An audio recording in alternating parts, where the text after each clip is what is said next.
الحمد لله نحمده ونستعينه ونستغفره ونؤمن به ونتوكل عليه ونعوذ بالله من شرور أنفسنا ومن سيئات أعمالنا من يهده الله فلا مضل له ومن يضلله فلا هادي له ونشهد أن لا إله إلا الله وحده لا شريك له ونشهد أن سيدنا وسندنا وحبيبنا وطبيبنا ومولانا محمدا عبده ورسوله أما بعد فقد قال الله تبارك وتعالى في القرآن المجيد والفرقان الحميد فأعوذ بالله من الشيطان الرجيم بسم الله الرحمن الرحيم لقد رضي الله على المؤمنين إذ يبايعونك تحت الشجرة وقال الله تعالى إن الله وملائكته يصلون على النبي يا أيها الذين آمنوا صلوا عليه وسلموا تسليما اللهم صل على محمد وعلى آل محمد كما صليت على إبراهيم وعلى آل إبراهيم إنك حميد مجيد اللهم بارك على محمد وعلى آل محمد كما باركت على إبراهيم وعلى آل إبراهيم إنك حميد مجيد اللهم صل على محمد وعلى آل محمد كما صليت على إبراهيم وعلى آل إبراهيم إنك حميد مجيد اللهم بارك على محمد وعلى آل محمد كما باركت على إبراهيم وعلى آل إبراهيم إنك حميد مجيد اللهم صل على محمد وعلى آل محمد كما صليت على إبراهيم وعلى آل إبراهيم إنك حميد مجيد اللهم بارك على محمد وعلى آل محمد كما باركت على إبراهيم وعلى آل إبراهيم إنك حميد مجيد آمنت بالله صدق الله المولانا العظيم وصدق رسوله النبي الكريم ونحن على ذلك من الشاهدين والشاكرين والحمد لله رب العالمين محترم معزز گرامی قدر حضرات، معزز بزرگوں اور نوجوان ساتھیوں،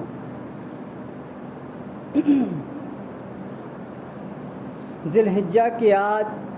25ویں تاریخ ہے اور اسلامی سال کا یہ آخری مہینہ ہے، اور اسی مہینے کی 18 تاریخ کو مظلوم مدینہ دوہرہ داماد رسول ذو الحجرتین ذو النورین عثمان بن عفان رضی اللہ تعالی عنہ کی یوم شہادت، یعنی 18 ذی الحجہ کو سیدنا عثمان غنی رضی اللہ تعالی عنہ کی شہادت واقع ہوئی۔ تو آج مادیت کے اس دور کے اندر جب ہمیں ہمارے گھروں کے اندر، ہماری محفلوں کے اندر جہاں کہیں بھی دیکھا جاتا ہے تو اغیار کو ہم نے اس طریقے سے مضبوط کیا ہے کہ اگر ہمارے چھوٹے سے چھوٹے کسی بچے سے بھی پوچھا جائے کہ بتاؤ بھائی ہندوستان کے ڈاکٹر امبیڈکر کا جنم دن کیا ہے، یا اس کی موت کا کون سا دن ہے، تو وہ سب ہمیں معلوم ہوگا۔ مہاتما گاندھی کب پیدا ہوئے، کب دنیا سے چلے گئے، اس بارے میں ہمارے بچوں سے بھی پوچھو، بڑوں کی تو بات ہی نہیں، ہمارے بچے بھی بتلا دیں گے۔ لیکن یہ وہ صحابہ کرام رضوان اللہ تعالی علیہم اجمعین، یہ وہ جلیل القدر صحابہ ہیں کہ جن کے ساتھ محبت کو ایمان قرار دیا گیا۔ فرمایا جناب نبی اکرم صلی اللہ تعالی علیہ وسلم نے، اصحابک النجوم فبأیہم اقتدیتم اہتدیتم، میرے صحابہ ستاروں کی مانند ہیں، اگر کسی ایک کی بھی، جس کی بھی پیروی کرو گے تو منزل پا جاؤ گے۔ تو ان صحابہ سے ہمیں محبت ہو، ان صحابہ کی اگر ہمارے دل میں محبت ہوگی تو ہمیں ان صحابہ کی زندگی معلوم ہوگی۔ تو یہ وہ صحابی رسول ہیں کہ جو خلیفہ سوم ہیں، اور جناب نبی اکرم صلی اللہ تعالی علیہ وسلم کی دو بیٹیاں ان کے نکاح میں ہیں۔ پہلے حضرت رقیہ رضی اللہ تعالی عنہا کا نکاح آپ علیہ الصلوۃ والسلام نے سیدنا عثمان غنی رضی اللہ تعالی عنہ سے کیا، اور پھر جب ان کا انتقال ہوا تو سیدنا عثمان غنی رضی اللہ تعالی عنہ رو پڑے۔ تو آپ علیہ السلام نے پوچھا کیا بات ہے، تو عرض کیا کہ یا رسول اللہ صلی اللہ تعالی علیہ وسلم، مجھے جو آپ کی رشتہ داری تھی، آپ کی رشتہ داری کی وجہ سے مجھے جو قرب نصیب ہوا تھا، اب وہ قرب ختم ہو گیا، آپ کی رشتہ داری ختم ہو گئی۔ تو جناب نبی اکرم صلی اللہ تعالی علیہ وسلم نے فرمایا کہ میری رشتہ داری ختم نہیں ہوگی۔ اور پھر جناب نبی اکرم صلی اللہ تعالی علیہ وسلم نے اپنی دوسری بیٹی حضرت ام کلثوم رضی اللہ تعالی عنہ کا نکاح سیدنا عثمان بن عفان رضی اللہ تعالی عنہ سے کروا دیا۔ تو یہ سیدنا عثمان غنی رضی اللہ تعالی عنہ جو ہیں، جناب نبی اکرم صلی اللہ تعالی علیہ وسلم کی پھوپھی جو ہے وہ ان کی نانی ہیں، یعنی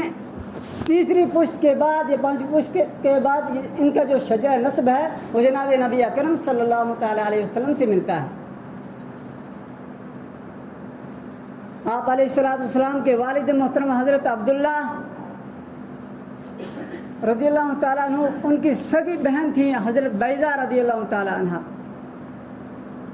جو سیدنا عثمان غنی رضی اللہ تعالیٰ عنہ کی نانی تھی۔ تو اس طریقے سے بھی ان کا خاندان جو ہے جناب نبی اکرم صلی اللہ علیہ وسلم سے ملتا ہے۔ تو اب ان کا یوم شہادت جو ہے، جس طریقے سے ہم اغیار کے دن مناتے ہیں، غیروں کے رسم و رواج کو ہم نے عروج دیا ہے، لیکن جو ہمارے حقیقی ہیرو ہیں تو ان کی یادگاریں ہمارے لیے کتنی ہی زیادہ معتبر ہیں۔ چنانچہ اس لحاظ سے آج سیدنا عثمان غنی رضی اللہ تعالیٰ عنہ کی شہادت کے پیش نظر چند معروضات پیش کریں گے کہ حضرت عمر فاروق رضی اللہ تعالیٰ عنہ کی شہادت کے بعد جب دور عثمانی آیا تو پہلے 6 سال بڑے حشاش و بشاش طریقے سے، بڑے پرامن طریقے سے گزرے، لیکن ایک فتنہ جو آج بھی دنیا کے اندر موجود ہے، اس فتنے کی ابتدا کہاں سے ہے؟ عبداللہ بن سبا، یہ وہ بدبخت تھا کہ جس نے آج جو مرزائیت، یہ جو رافضیت کا بیج بویا ہے، یہ اسی بدبخت کی ابتدا یہاں سے ہوئی ہے۔ تو آج بہت سارے لوگ اس چیز کا انکار کرتے ہیں کہ دیکھو حضرت عثمان غنی رضی اللہ تعالیٰ عنہ کی شہادت کے اندر صحابہ معاذ اللہ موجود تھے، اور صحابہ نے اس کے اندر اس طریقے سے دخل اندازی کی۔ بہرحال یہ ان کی لا علمی ہے، اور عبداللہ بن سبا کے لیے کہتے ہیں کہ یہ ایک مفروضہ ہے، بلکہ مفروضہ نہیں، در حقیقت یہ ہے کہ اسی نے ابتدا کی تھی اس فتنے کو برپا کرنے کی، اور اس نے پوری طرح سے سازشیں کر کے اور مسلمانوں کے اندر اس نے اس طریقے سے آ کر کے لوگوں کا ذہن خراب کرنا شروع کر دیا کہ جب یہ تقریریں کرنے کے لیے آتا، مسلمانوں کے اجتماعات میں آتا، تو لوگوں سے کہتا کہ اللہ سے ڈرو، گناہ چھوڑ دو، لوٹ کر اللہ کے پاس واپس جانا ہے۔ یہ ساری باتیں بڑی اچھی کیا کرتا، لیکن لاسٹ میں ایک بات کہتا کہ لیکن ایک بات ہے، عجیب سی ایک بات ہے، میری سمجھ میں نہیں آتی۔ تو لوگ کہتے ہیں کہ وہ کیا بات ہے؟ تو یہ کم بخت کہتا کہ قرآن کریم میں ہے ان الذی فرض علیک القرآن لرادک الی معاد، لیکن جس رب نے یہ قرآن کریم ہم پر نازل کیا، قرآن ہم پہ فرض کیا، تو ہمیں لوٹا کر جانا ہے۔ تو اس لوٹانے سے مراد جو ہے، وہ لوٹانے سے جو مراد ہے وہ ہے یوم آخرت، یعنی قیامت کا دن ہے وہ۔ لیکن یہ بدبخت کہتا ہے نہیں، یہاں یہ فتنہ مجھے سمجھ میں نہیں آتا۔ جیسا آپ لوگ کہتے ہیں کہ حضرت عیسیٰ علیہ السلام واپس آئیں گے، لیکن حضرت عیسیٰ علیہ السلام نہیں آئیں گے، بلکہ یہاں جو لوٹانے کا مقصد ہے، یہاں اس سے مراد یہ ہے کہ نبی اکرم صلی اللہ علیہ وسلم واپس لوٹائے جائیں گے۔ تو اب جو سادہ لوگ مسلمان تھے، ان کے دل میں جناب نبی اکرم صلی اللہ علیہ وسلم کی محبت تھی، عظمت تھی، تو وہ بڑے خوش ہوتے کہ کیا واقعی رسول اکرم صلی اللہ علیہ وسلم دنیا میں تشریف لائیں گے، پھر ہمیں آپ علیہ السلام کی زیارت نصیب ہوگی۔ تو اس طریقے سے اس نے امت کے اندر انتشار پھیلانا شروع کر دیا، اور پھر ایک اور فتنہ اس نے یہ برپا کیا کہ لوگوں سے یہ کہتا ہے کہ ہر نبی کا ایک وصی ہوتا ہے، تو جناب نبی اکرم صلی اللہ علیہ وسلم کا جو وصی ہے وہ علی ہیں رضی اللہ تعالیٰ عنہ۔ تو اس لیے اس بدبخت کی جو سازشیں تھیں وہ سب اس کا مقصد یہ تھا کہ حضرت عثمان بن عفان رضی اللہ تعالیٰ عنہ ان سے خلافت کو ہٹایا جائے، اور سیدنا عثمان بن عفان رضی اللہ تعالیٰ عنہ نے خود جناب نبی اکرم صلی اللہ علیہ وسلم کے مبارک الفاظ میں اپنی شہادت کی پیشن گوئی یوں فرمائی تھی کہ ایک مرتبہ جناب نبی اکرم صلی اللہ علیہ وسلم نے فرمایا کہ اے علی ان اللہ یقمصک قمیصا، کہ اللہ رب العزت آپ کو ایک قمیص عطا فرمائیں گے، یعنی آپ کو خلافت عطا فرمائیں گے۔ فَإِنْ أَرَادَكَ الْمُنَافِقُونَ أَن تَخْلَعَ، لیکن کچھ منافقین ہوں گے جو آپ سے اس قمیص کو چھیننا چاہیں گے، جو آپ سے اس قمیص کو چھیننا چاہیں گے، تو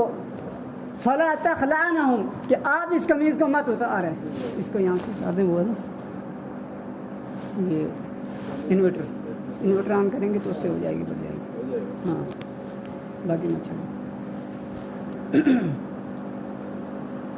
تو یہ وہ فتنہ برپا کرنے کے لیے اس نے یہ تمام سازشیں کی،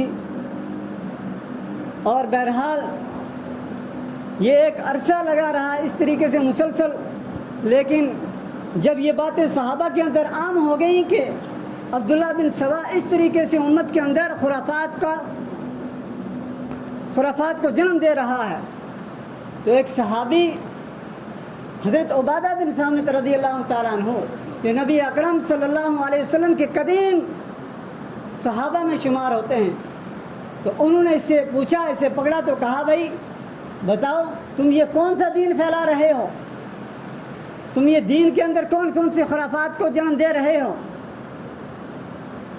مجھے تو لگتا ہے کہ تو یہودی نسل تھا، تو مسلمان ہوا ہے، لیکن مجھے ایسا لگ رہا ہے کہ تو ابھی تک یہودی ہے، تو نے ابھی تک یہودیت کو نہیں چھوڑا۔ چنانچہ حضرت عبادہ بن صامت رضی اللہ تعالیٰ عنہ ان کو حضرت معاویہ رضی اللہ تعالیٰ عنہ کے پاس لے کر کے آئے اور کہا کہ یہ اس طریقے سے امت کے اندر خرافات کو جنم دے رہے ہیں۔ تو حضرت معاویہ نے ان سے پوچھا کہ بھائی کیا یہ بات صحیح ہے؟ تو وہ بڑا چال باز تھا، اس نے انکار کر دیا کہ نہیں یہ سب غلط ہے، میں نے تو ایسا کچھ نہیں کہا۔ تو وہ کرپشن کا دورہ نہیں تھا، وہ جھوٹ کا دور نہیں تھا۔ جب ان کے پاس گواہ نہیں تھے تو اس لیے حضرت معاویہ نے انہیں چھوڑ دیا کہ بھائی آئندہ اس طریقے کی باتیں آپ نہ کریں، تنبیہ کر کے چھوڑ دیا، اور وہ مسلسل اپنے مشن میں لگے رہے، یہاں تک کہ جب سیدنا عثمان غنی رضی اللہ تعالیٰ عنہ نے حضرت ابو بکر رضی اللہ تعالیٰ عنہ کے بیٹے کو محمد بن ابو بکر کو گورنر بنایا، اور گورنر بنا کر کے اب جب وہ جا رہے تھے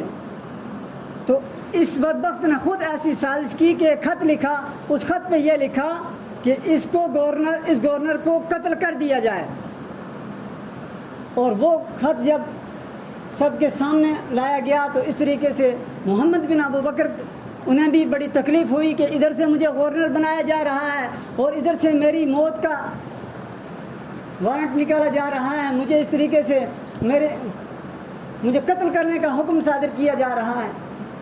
تو یہ ایک انتشار پھیلا، اور یہی حصہ نے پھر حضرت سیدنا عثمان غنی رضی اللہ تعالیٰ عنہ کی شہادت کا سبب بنا،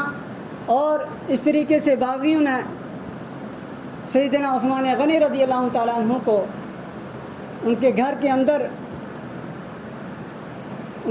اطراف میں محاصرہ کر لیا،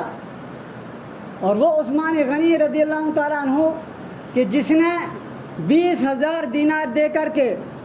وہ میٹھا کنواں خرید کر کے مسلمانوں کو دیا تھا، 40 روز تک سیدنا عثمان غنی رضی اللہ تعالیٰ عنہ اپنے گھر کے اندر ہیں اور پانی کے ایک گھونٹ انہیں نصیب نہ ہو۔ اور یہ مسجد نبوی کی توسیع کی، تو اس مسجد نبوی کی توسیع کے لیے بھی سیدنا عثمان غنی رضی اللہ تعالیٰ عنہ نے خود زمین خرید کر کے اور مسجد نبوی کی توسیع کی، اور اس مسجد نبوی میں آپ رضی اللہ تعالیٰ عنہ کو نماز کی اجازت بھی نہ مل سکی، لیکن ادھر تو کبار صحابہ کرام موجود تھے، انہوں نے کہا کہ حضرت آپ اجازت دیں۔ یہ کل تقریباً 150 افراد کل تھے جو باغی تھے، تو حضرت علی رضی اللہ تعالیٰ عنہ نے فرمایا کہ آپ اجازت دیں تو ہم انہیں مٹا دیتے ہیں، لیکن سیدنا عثمان غنی نے کیا عرض کیا کہ مجھے جناب نبی اکرم صلی اللہ علیہ وسلم نے جو بشارت دی تھی کہ اے عثمان آپ کو ان اللہ یکمسو کا قمیص ہے، کہ آپ کو اللہ جو قمیص عطا فرمائیں گے، جو عزت عطا فرمائیں گے، جو خلافت عطا فرمائیں گے، فَإِنْ أَرَادَكَ الْمُنَافِقُونَ أَن تَخْلَعَ، کہ آپ ان منافقین کے کہنے سے ان کے سپرد نہ کریں۔ تو جب سیدنا حضرت علی رضی اللہ تعالیٰ عنہ نے کہا، باقی صحابہ نے کہا کہ آپ صرف ہمیں اجازت دے دیں، ہم ان کا نام و نشان مٹا دیں گے، لیکن دیکھیں کتنی محبت اور کتنی شفقت والے کہ آپ علیہ السلام سے ایسی محبت۔ اور حضرت عثمان غنی فرماتے ہیں کہ میں نبی اکرم شفیع اعظم صلی اللہ علیہ وسلم کے مبارک اس ملک کے اندر، اس مدینہ کے اندر خون ریزی کرنا مناسب نہیں سمجھتا،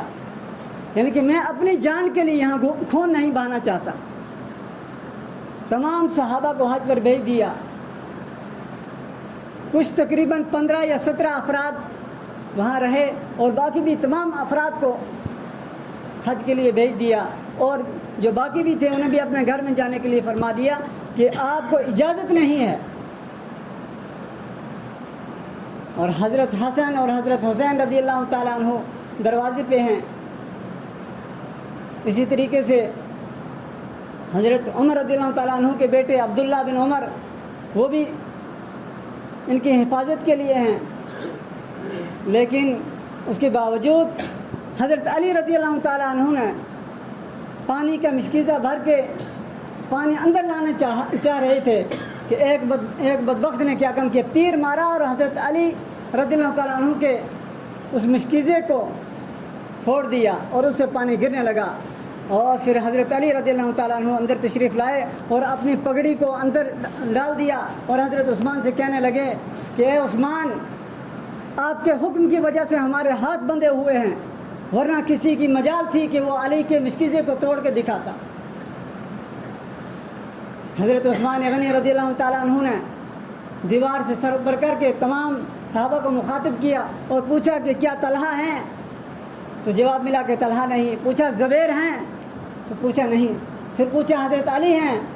تو جواب ملا حضرت علی موجود ہیں۔ تو پھر فرمایا کہ کیا اے علی رضی اللہ تعالیٰ عنہ، آپ قسم کھا کے بتائیں کہ کیا میں نے یہ کنواں خرید کر کے نہیں دیا تھا؟ کیا میں نے 20,000 دینار میں یہ کنواں خرید کر کے مسلمانوں کو نہیں دیا تھا؟ سب نے فرمایا کہ ہاں بالکل دیا تھا، اور بولا کہ آج مجھے اس سے ایک گھونٹ پانی نصیب نہیں ہو رہا۔ لیکن یہ اتنا کہنے کے باوجود بھی ان باغیوں کا دل نہیں پسیجا۔ اور پھر عبداللہ بن ابو بکر رضی اللہ تعالیٰ عنہ جب آئے اور انہوں نے آ کر کے وہ کسی طریقے سے جب اندر داخل ہوئے اور اندر داخل ہو کر کے انہوں نے سیدنا عثمان غنی سے پوچھا کہ بتاؤ کیا آپ نے میری موت کا حکم صادر کیا تھا؟ آپ نے مجھے قتل کرنے کا حکم دیا تھا؟ تو سیدنا عثمان بن عفان رضی اللہ تعالیٰ عنہ نے قسم کھا کر کے بتایا کہ رب کعبہ کی قسم، میں نے ایسی کوئی بات نہیں، ایسا کوئی آرڈر نہیں نکالا۔ تو پھر وہ اس لہجے میں بات کر رہے تھے، یہاں تک کہ انہوں نے آپ رضی اللہ تعالیٰ عنہ کی داڑھی تک ہاتھ لیا۔ تو دیکھیں شفقت، دیکھیں عثمان بن عفان کی، کہتے ہیں کاش اگر اس وقت ابو بکر ہوتا، اے عبداللہ کیا اگر اس وقت تمہارا باپ ہوتا تو کیا وہ تمہیں ایسا کرنے دیتا؟ وہ اس لہجے میں تمہیں مجھ سے بات کرنے دیتا؟ جب یہ بات کی تو حضرت عبداللہ بن ابو بکر رضی اللہ تعالیٰ عنہ رو پڑے اور فوراً واپس نکل گئے،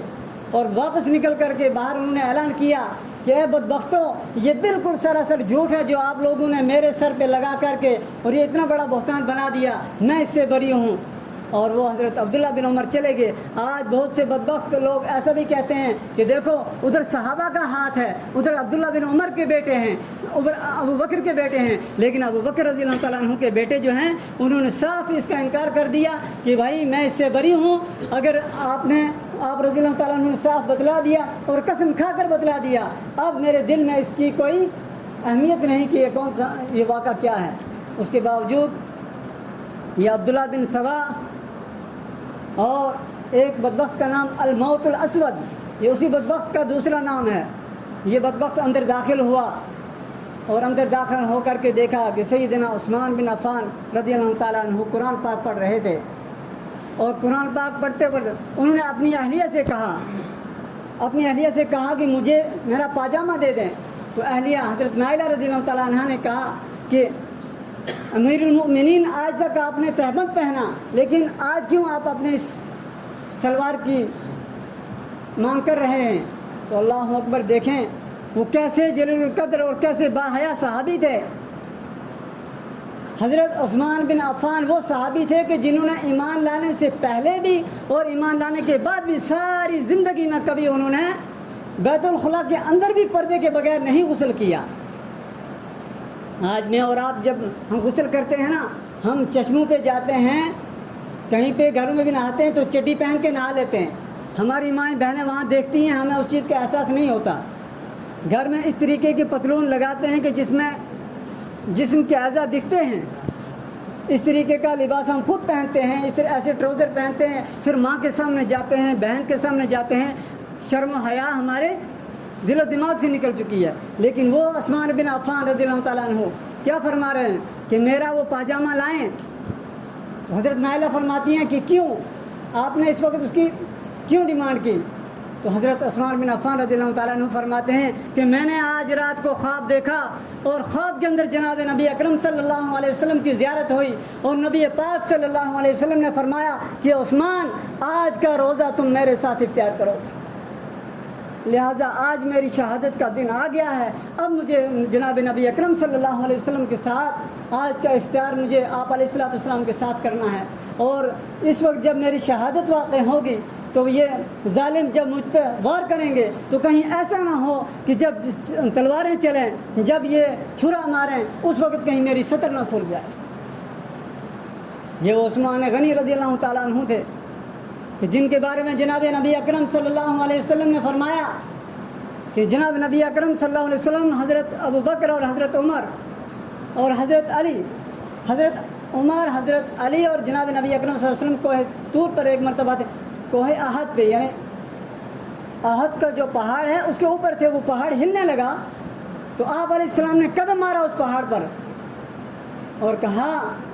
اے احد، تجھے معلوم نہیں کہ تیرے اوپر اس وقت ایک نبی اور 2 شہید موجود ہیں؟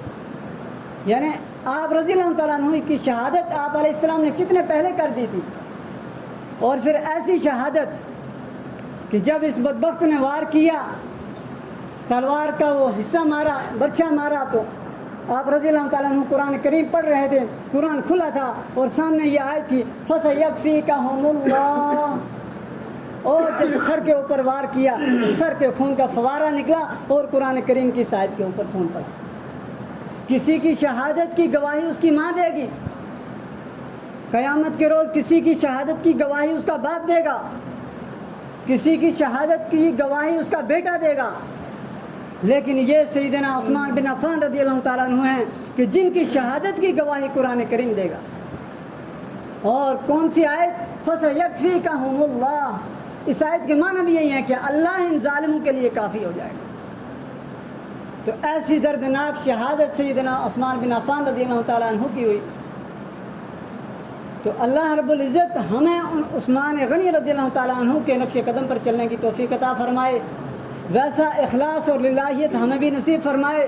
ویسی شرم و حیا اللہ ہمیں بھی نصیب فرمائے، ہماری نسلوں کو بھی نصیب فرمائے۔ وآخر دعوانا الحمد للہ رب العالمین۔